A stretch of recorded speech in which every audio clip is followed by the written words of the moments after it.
Assalamualaikum warahmatullahi wabarakatuh. Halo guys, Bams di sini. Welcome back to my channel Dinamika. Kali ini saya mau berbelasungkawa yang sedalam-dalamnya atau turut berduka cita yang sedalam-dalamnya atas peristiwa kecelakaan ledakan bom hari ini Senin 12 Mei 2025 jam 9.30 waktu setempat. Jadi saya akan membacakan kronologisnya dulu guys. Hari ini TNI di area Garut melakukan pemusnahan amunisi yang sudah kadaluarsa. Ya. Ada granat, ada mortir dan lain-lain sesuai dengan data yang disebutkan oleh pihak yang berwenang. Ya. Dari kejadian tersebut ada 13 korban jiwa, ya, di mana 4 korban dari pihak TNI dan 9 korban dari warga sipil.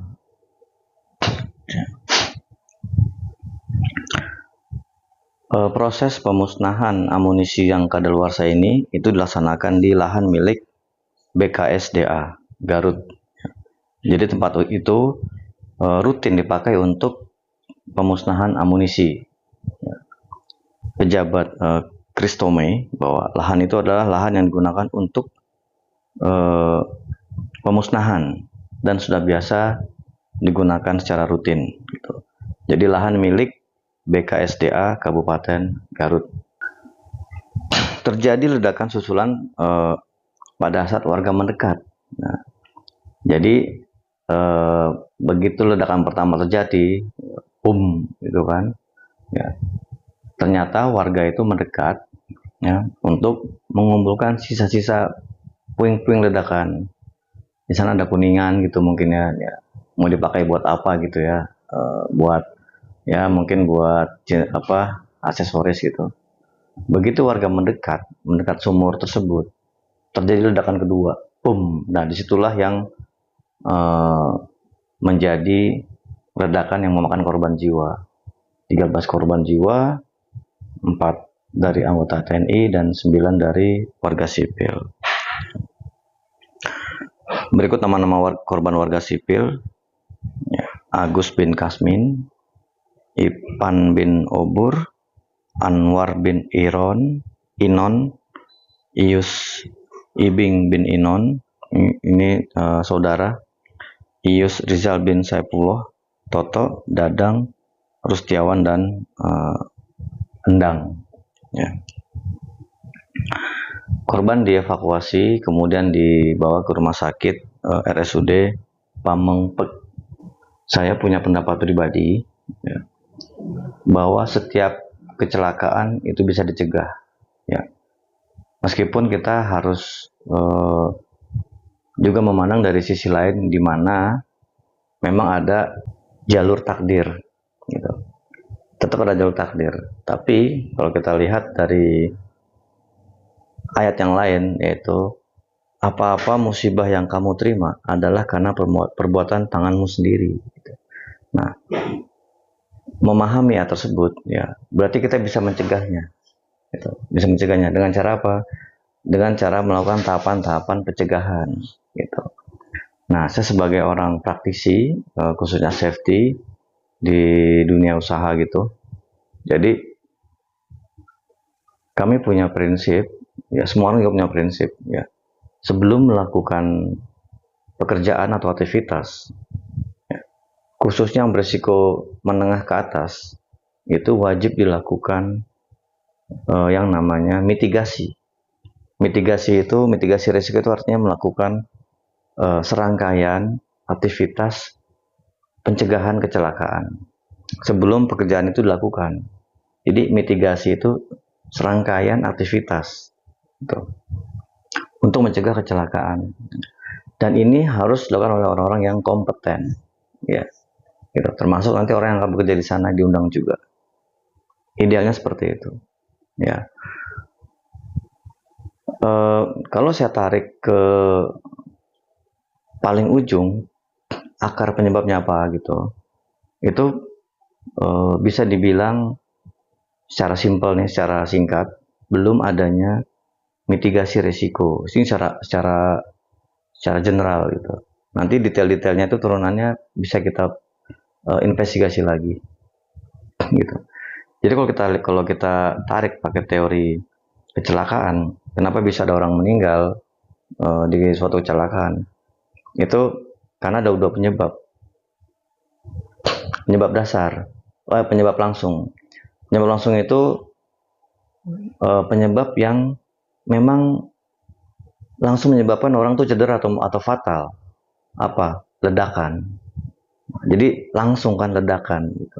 Ledakan tadi adalah proses terjadinya pelepasan energi yang tidak dikontrol. Itu ledakan tadi. Gitu. Tidak dikontrol. Ya, anggap aja seperti itu dulu. Gitu ya, kontrol. Nah, itu penyebab langsung. Nah, apa penyebab dasarnya nih? Nah, ulang ya. Ini ada insiden kecelakaan, penyebab langsung, ya, ledakan yang tidak dikontrol tadi, pelepasan energi yang tidak dikontrol tadi. Yang kedua adalah, yang berikutnya adalah penyebab dasar. Kita cek dari penyebab langsung. Nah, kenapa nih penyebab dasarnya? Gitu. Ada amunisi yang belum meledak. Gitu. Ya, kenapa belum meledak? Nah, kita investigasi lagi.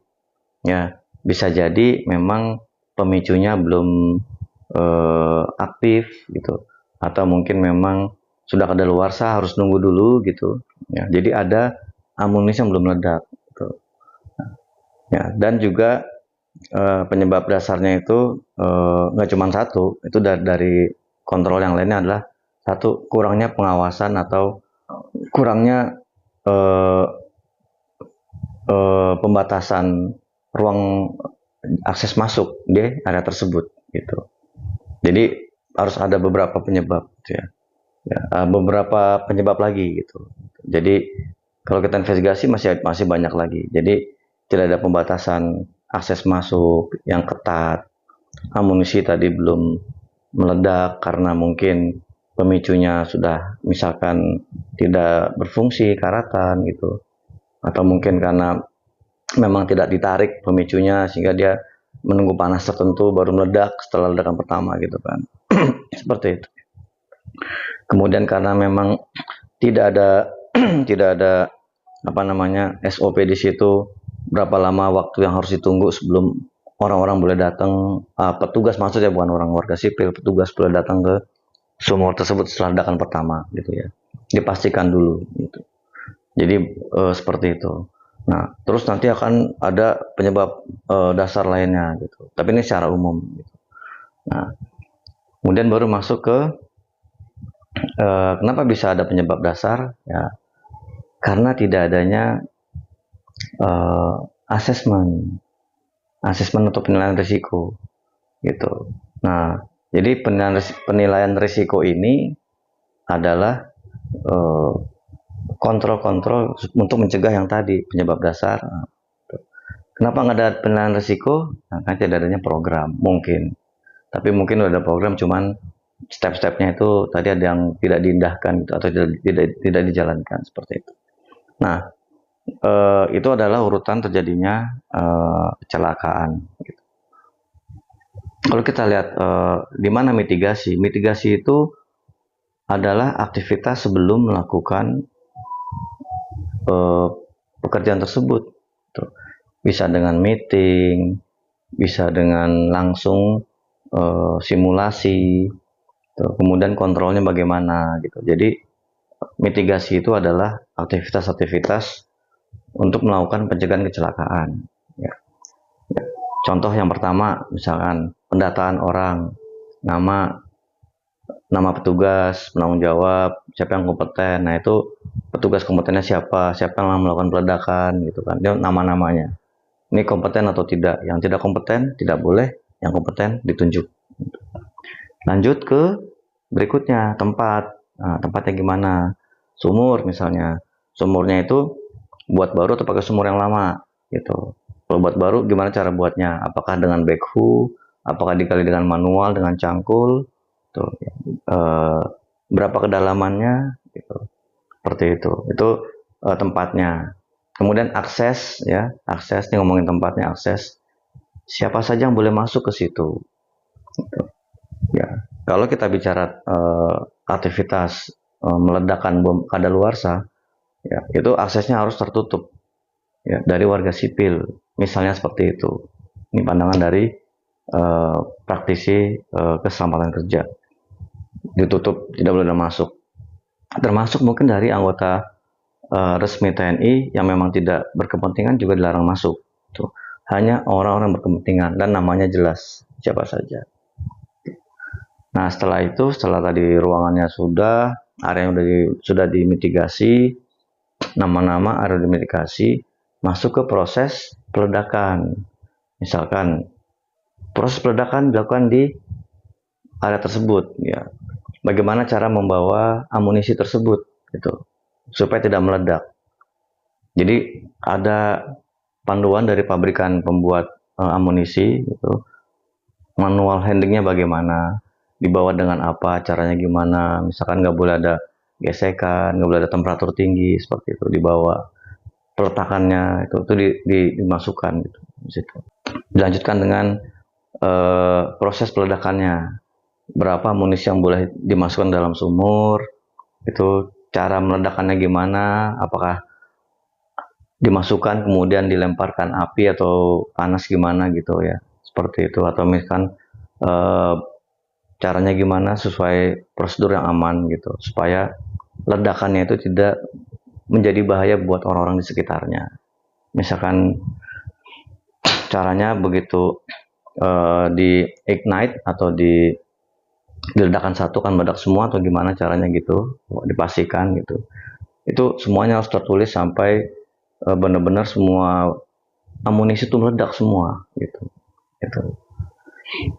Setelah meledak, bagaimana pemantauannya, apakah ada ledakan susulan, gitu ya. Berapa lama orang boleh menunggu dan menuju ke sumur tempat meledakan amunisi tadi, ya. Berapa menit, berapa lama sampai dipastikan aman. Memakai APD apa, alat pelindung apa, apakah harus memakai baju overall pelindung seperti penjinak bom, gitu, atau double bagaimana, gitu, untuk menghindari ada ledakan susulan. Jadi kalau ada ledakan susulan, orang memakai baju tadi itu aman, minim cedera, gitu. Ya, kalau granat meledak kan bisa meninggal juga, gitu ya, gitu. Pandangan saya memang nih akses ini harus tadi kan udah ada akses ya, ruang atau area kerja di sana harus tertutup. Karena ini masalah ledakan. Ledakan ini tidak bisa dianggap hal yang remeh-temeh, gitu, sehingga orang luar tidak boleh masuk. Ini pandangan saya. Gitu. Nah, dari urutan-urutan tadi, yang pertama nama-nama yang kompeten, penanggung jawab, kedua pengaturan area kerja, sumurnya gimana, kedalaman berapa, 3 SOP, mulai dari membawa amunisi ke sumur, bagaimana cara meletakkannya, kemudian bagaimana cara meledakannya, nunggu dulu berapa lama setelah meledak, yang boleh berkunjung siapa, pakai ABD apa untuk menghindari ledakan apa, gitu. Kemudian monitoring setelah 2 jam 3 jam setelah pekerjaan selesai, bahkan sampai 24 jam. Khawatir ada ledakan susulan lagi, ada 1-2 amunisi yang belum meledak sama sekali, gitu. Dan itu harus dilakukan. Ini versi kita tidak mencoba untuk membuat versi benerannya, enggak. Ini versi kita aja seperti itu, ya.